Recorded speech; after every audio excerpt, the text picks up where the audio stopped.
Hi and welcome back. Today's a really short episode. I've never really got on top of nuclear before, and all the setups I've put down have either been stolen off blueprints or have been pretty much just thrown together and you go away and come back in a few hours and everything's behaving.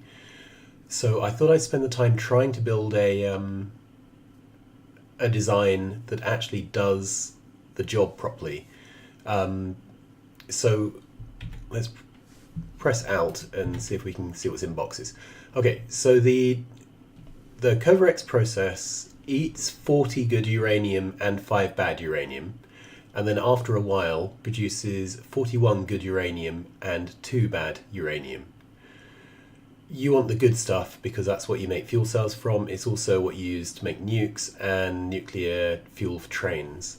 So you want plenty of it. When you're doing Kovarex, however, the machines will buffer up to 80 good uranium inside them, meaning that particularly when you are getting started, a lot of your good uranium is locked up in a Kovarex machine when you would like to get a second machine online. This is a frustrating point in the game.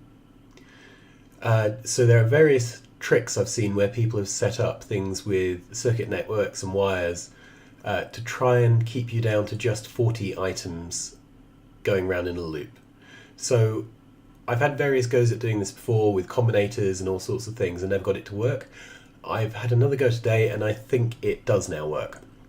So the intuition is that a Kovarex machine starts off needing to be loaded. So that means you need an inserter that's loading bad uranium, which is down here, and one that's loading good uranium here. Okay. In this case, it's being fed from the other Kovarex, but it could potentially be being fed by these machines if they produced a good uranium. So this inserter and this inserter need to initially be active. Then this would then run a Kovarex cycle and would produce 41 good, 2 bad. So I have a stack inserter here that just dumps it all into this chest. Okay. I've used steel chests because they are what is made in my make nearly everything area. I don't make wood or iron chests. Iron chests are pretty useless for train stops. They don't have the capacity to buffer up enough. So I use steel here when you really don't need that amount of storage. Right. What we do then is we need to move the material on from this box. And you do that by having a stack inserter here that puts it into a second box and then a stack inserter that loads it back into the machine. However, you would like to take off the 41st good uranium, so you only load 40 back.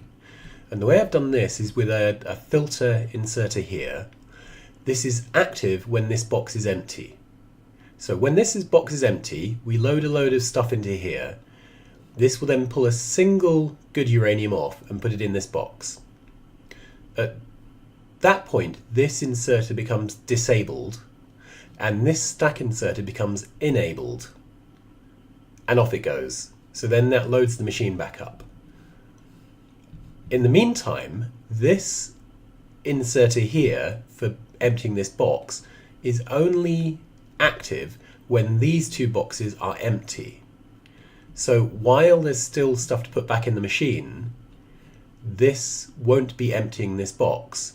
So it's latched itself there. So once these have emptied, the good uranium, you can see it happening here. So this is active. It had made that inactive. When that had emptied out, this then dumped it onto the belt, enabling this all again. So then the other thing that happens is that this inserter only ever takes 1 bad uranium. So the stack size is set to 1 and it's filtering on bad uranium. And it's only active when this box is empty. So what that does is mean that this box either is empty or has 1 bad uranium in it. And what that does is provide a latch for this inserter So this inserter now can be active only when there is no bad uranium in this box. So you see it just ran. This got turned off because there's now a bad uranium in here. So this Kovarex is now active.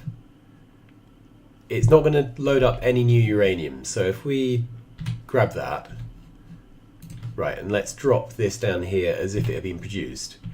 It goes through the belts. This is disabled now. And this is disabled. So by using this as an indicator for whether the Kovarex has ever been run or not, so this only becomes full on the first cycle and then is never touched again. This allows us to enable this for loading only when we still need to do loading. And as soon as we've got loading working, it then goes into the state where it's cycling stuff around. Then this inserter here is the final one that has a circuit condition. This is only active when this, and this box are empty. So that works in the 0 state because you can load up your bad uranium immediately. It also means that while there's stuff in these 3 boxes, you can load up this, guaranteeing that it's going to load up preferentially from its products. So that keeps its products always cycling. So just to show that this does tile, let's grab a blueprint from here to here, put it down, and then we'll wait a little bit for bots to fly in and do the job. And we'll see if this thing starts to behave. So my make everything is quite a way away. So it's going to take a couple of minutes for the bots to fly in. But hopefully, just by stamping down the blueprint, we now have a 3rd Kovarex.